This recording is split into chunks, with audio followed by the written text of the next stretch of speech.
الحمد لله الذي هدانا لهذا وما كنا لنهتدي لولا أن هدانا الله. اللهم صل على محمد وبارك وسلم. أما بعد. حضرات محترم، اللہ تعالیٰ کے فضل و کرم سے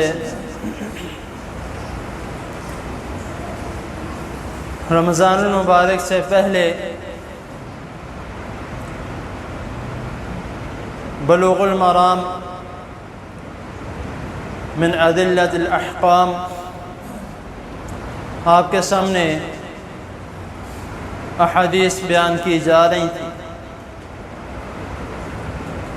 اور رمضان المبارک سے پہلے جو ہمارا باب مکمل ہوا، نماز میں خشوع و خضوع کی ترغیب، اس کے مکمل ہونے کے بعد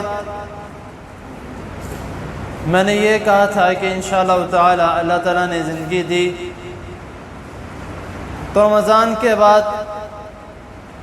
آگے جو ہمارا باب شروع ہوگا اس کے متعلق چند اسباق، چند احادیث اور اس کے مطابق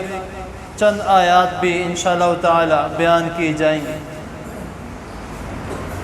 تو الحمدللہ ثم الحمدللہ، اللہ تعالیٰ کا جتنا شکر ادا کیا جائے کم ہے کہ اللہ تعالیٰ نے ہمیں توفیق دی، ہم نے رمضان کے روزے بھی رکھے، اس میں بھی رمضان کے متعلق بہت سی ایسے باتیں ہیں، بہت سی ایسی احادیث تھیں جو رمضان کے بعد عید پہ جب میں کچھ لوگوں سے ملا تو انہوں نے مجھے یہ بات کہی کہ حافظ صاحب، ہم آپ کا کس منہ سے شکریہ ادا کریں کہ آپ نے بہت سی ایسی باتیں ہیں جو ہمیں بتائی ہیں، ہمیں ساری زندگی نہیں پتہ لگی. تو یہ اللہ تعالیٰ کا شکر ہے، اللہ تعالیٰ کا فضل ہے، اس میں میرا کوئی کمال نہیں. جو اللہ تعالیٰ مجھے توفیق دیتے ہیں میں اللہ تعالیٰ کے فضل و کرم سے بیان کر دیتا ہوں. تو آگے جو ہمارا سبق جو شروع ہونے جا رہا ہے، باب المساجد، مساجد کا بیان. اس باب میں مساجد کے احترام کے بارے میں کہ مسجد میں کس طرح آنا ہے، کیا کرنا ہے، صفائی ستھرائی کا خیال، ہر چیز کے بارے میں انشاءاللہ تعالی اس کے اندر بیان کیا جائے گا. تو میری آپ احباب سے، آپ دوست احباب سے، بزرگ جتنے بھی ہیں، سب سے درخواست ہے کہ کوشش کی جائے کہ آ کے خود بھی سنا جائے اللہ اور اس کے رسول صلی اللہ علیہ وسلم کی بات، اور اپنے بچوں کو بھی ساتھ لے کے آ جائے، کیونکہ بہت سی ایسی باتیں ہیں جو ہم گھروں میں نہیں بتا سکتے. وہ کیونکہ ہماری مصروفیات، کاروبار، ہر چیز، ہر کام کو ساتھ ساتھ دیکھنا پڑتا ہے. تو بہت کم ایسے ہوتا ہے کہ ہم آپس میں بیٹھتے ہیں، کوئی بات چھڑ جائے تو بات ہو جاتی ہے، ورنہ ہم بات نہیں کرتے معذرت کے ساتھ.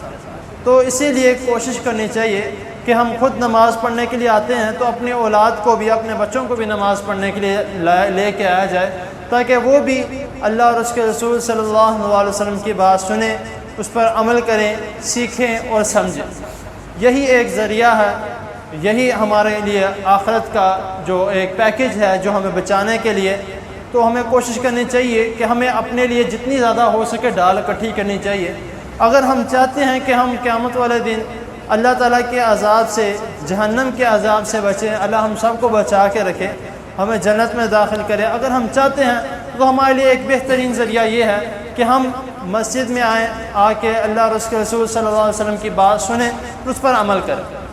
تو اللہ تعالیٰ کی حضور دعا ہے، اللہ تعالیٰ جو ہمیں توفیق دی ہے، اللہ تعالیٰ ہمیں اس کا بہترین جو کہتے ہیں کہ نعم البدل عطا فرمائے، اور اللہ تعالیٰ نے جو توفیق دی ہے تو ہمیں اس کو اویل کرنے کی توفیق عطا فرمائے کہ ہم اس کو